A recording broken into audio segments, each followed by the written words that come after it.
పశ్చిమాసియాలో నెలకొన్న ఉద్రిక్త పరిస్థితులు ఇప్పుడిప్పుడే దేశంపై తీవ్ర స్థాయిలో ప్రభావం చూపుతున్నాయి. ఇప్పటికే పలు రంగాలపై ప్రతికూల ప్రభావం చూపుతున్న యుద్ధం సెగ తాజాగా దేశీయ ఆటోమొబైల్ రంగ సంస్థలను ఉక్కిరిబిక్కిరి చేస్తుంది. ప్రధానంగా మోటార్ సైకిళ్లకు డిమాండ్ అంతకంతకు పడిపోనుందని Bajaj auto executive director Rakesh Sharma తెలిపారు.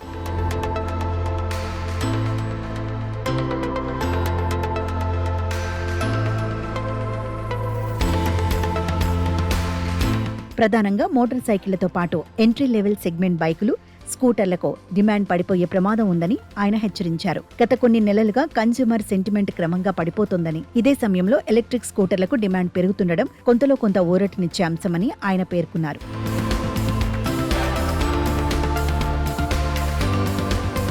గడిచిన ఆర్థిక సంవత్సరం చివరి త్రైమాసికంలో మోటార్ సైకిల్ సెగ్మెంట్ 20% వృద్ధిని నమోదు చేసుకోగా ఈసారి మాత్రం సింగిల్ డిజిట్ కు పరిమితం కానుందని ఆయన చెప్పారు. మధ్యప్రాచ్యంలోని భౌగోళిక రాజకీయ సంక్షోభంతో తలెత్తిన అన్ని రకాల పరిణామాల కారణంగా గడిచిన 2 నెలల్లో కీలక మలుపు చోటు చేసుకుందన్నారు. ఈ క్రమంలో వంట గ్యాస్ కొరత తీవ్రతరం కావడం, సరఫరా వ్యవస్థ అరకొరగా ఉండటంతో కన్స్యూమర్ సెంటిమెంట్ నీరు కారిందని, ముఖ్యంగా ధరల సూచి ఆధారిత ద్రవ్యోల్బణం బుసలు కొడుతుండటంతో ఆటోమొబైల్ రంగంపై తీవ్ర స్థాయిలో ప్రతికూల ప్రభావం పడనుందన్నారు.